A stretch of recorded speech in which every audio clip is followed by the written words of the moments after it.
नमस्कार मित्रांनो, माझ्या शेळके वकील चॅनलमध्ये तुमचं सहर्ष स्वागत आहे. मित्रांनो, आजचा व्हिडिओचा विषय जो आहे तो म्हणजे तुम्ही जर एखाद्या दुसऱ्या व्यक्तीकडून जर शेत मिळकत खरेदी केली असेल आणि खरेदी केली असताना जर तो खरेदी देणारा शेत मालक जर तुमचा रस्ता अडवत असेल, तर अशा वेळी रस्त्याचा प्रश्न कशा पद्धतीनं सोडवता येईल हे आजच्या व्हिडिओमध्ये आपण पाहणार आहोत. मित्रांनो, ज्यावेळी आपण काय करतो, एखादी प्रॉपर्टी मिळाल्यानंतर किंवा एखादी शेत मिळकत मिळाल्यानंतर शेत मिळकत खरेदी करत असतो. त्या खरेदी केलेल्या शेत मिळकतीमध्ये आपण त्यावेळी फार विचार करत नाही, पण कशी शेत मिळकत आपण जास्तीत जास्त आपल्या पदरात पडेल किंवा विकत घेता येईल ह्या विचारामध्ये असतो. आणि मुख्य गोष्ट म्हणजे राहून जाते की त्या शेत मिळकती खरेदी करत असताना काही शेत मालक हे चुकीच्या पद्धतीनं रस्ता त्या शेत मिळकतीला जाण्या येण्यासाठी आहे हे चुकीच्या पद्धतीनं दाखवत असतात. आणि ज्यावेळी आपण खरेदी करतो आणि वहिवाट चालू करतो त्यावेळी अनेक अडचणींना आपल्याला तोंड द्यावं लागत असते की त्या शेत मिळकतीकडे जाण्यासाठी रस्ता उपलब्ध होत नाही किंवा अनेक शेतकरी अडथळा करत असतात. अशावेळी प्रश्न निर्माण होतो की कोणत्या पद्धतीनं हा मार्ग चांगल्या पद्धतीनं सोडवता येईल. तर मित्रांनो, ज्यावेळी तुम्ही एखादी शेत मिळकत दुसऱ्याची खरेदी करताय त्यावेळी तुमच्या खरेदी खतामध्ये स्पष्ट उल्लेख पाहिजे की त्या शेत मिळकतीसाठी जाण्यासाठी कोणत्या दिशेनं रस्ता सोडलेला आहे. फक्त रस्ता सोडलेला असं नाही तर तो किती फुटाचा रस्ता सोडलेला आहे हे खरेदी ज्यावेळी तुम्ही शेत मिळकत करताय त्यावेळी तुम्ही जास्तीत जास्त ती माहिती घेणं आणि त्या खरेदी खतामध्ये नोंद करणं अतिशय महत्त्वाचं आहे. कारण पूर्वेकडून किती सोडलेलं आहे किंवा पश्चिमेकडून सोडलेलं आहे, दक्षिण असेल उत्तर असेल, ह्या चारी बाजूनं कोणत्या बाजूनं किती फुटाचा रस्ता सोडलेला आहे हे तुम्ही ज्यावेळी शेत मिळकत खरेदी करताय त्यावेळी त्यामध्ये तुमची नोंद असणं गरजेचं आहे. समजा अशावेळी जर खरेदी खतामध्ये रस्त्याची नोंद नसेल आणि पूर्वपार चालत आलेला एखादा रस्ता असेल किंवा वहिवाट असेल तर त्या वहिवाटीसाठी जाणं येणं जर चालू असेल तर त्याची खरोखर सरकारी दप्तरी त्या रस्त्याची नोंद आहे का नाही याची बघण्याची जबाबदारी सुद्धा शेत खरेदी करणाऱ्या मालकाची असते.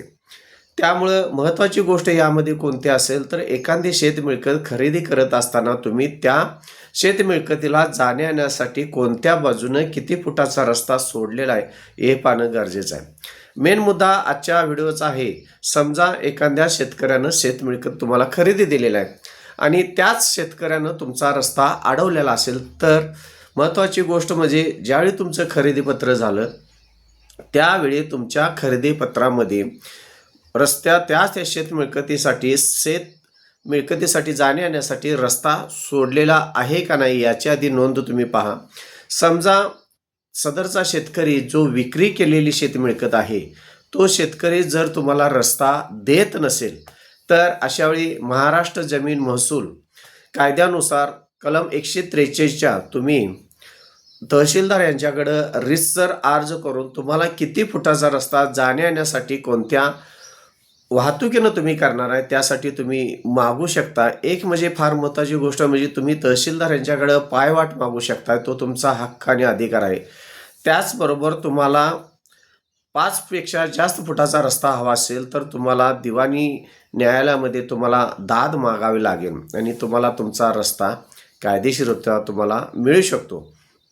परंतु तुमच्या खरेदी पत्रामध्ये कोणत्याही प्रकारची नोंद नसेल तर अशावेळी तुम्हाला अशा पद्धतीनं माननीय तहसीलदार यांच्याकडे तरी अर्ज करावा लागेल किंवा माननीय दिवाणी न्यायालय यांच्याकडे तरी अर्ज करावा लागेल.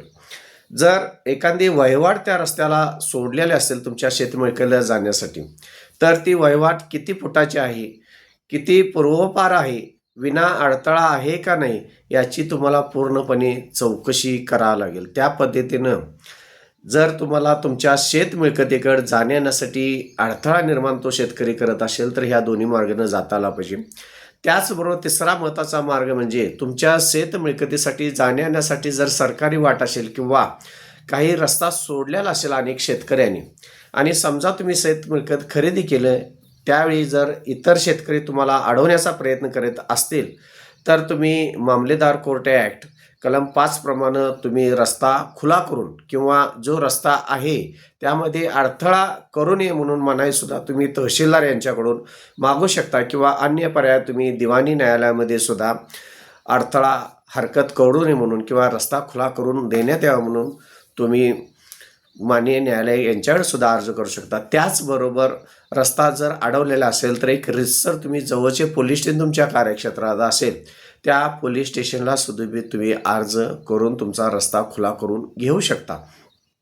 मित्रांनो, आजच्या व्हिडिओमध्ये फार महत्त्वाची गोष्ट आपण कोणती पाहिली असेल, तुम्ही जर एखादी शेत मिळकत खरेदी केली असेल आणि जर खरेदी देणारा मालक तुम्हाला वाट देत नसेल तर आपल्याला मामलेदार कोर्ट ॲक्ट आणि दिवाणी न्यायालय यांच्याकडे आपल्याला दाद मागू शकतो. किंवा जर जुनी एखादी वाट त्या शेतमिळकतीला जाण्या येण्यासाठी असेल ना, इतर शेतकरी जर अडवत असतील तरीसुद्धा तुम्हाला पोलीस स्टेशनला एक तक्रार करता येते किंवा मामलेदार किंवा दिवाणी न्यायालय यांच्याकडं दाद मागता येते. अशा पद्धतीनं जर तुम्ही एखादी शेतमिळकत खरेदी केली असेल तर तुम्हाला रस्त्याला कोणत्याही प्रकारचे अडचणी येऊ शकत नाहीत. मित्रांनो, जर माझ्या चॅनलला सबस्क्राईब केले नसेल तर सबस्क्राईब करा, लाईक करा, शेअर करा. धन्यवाद.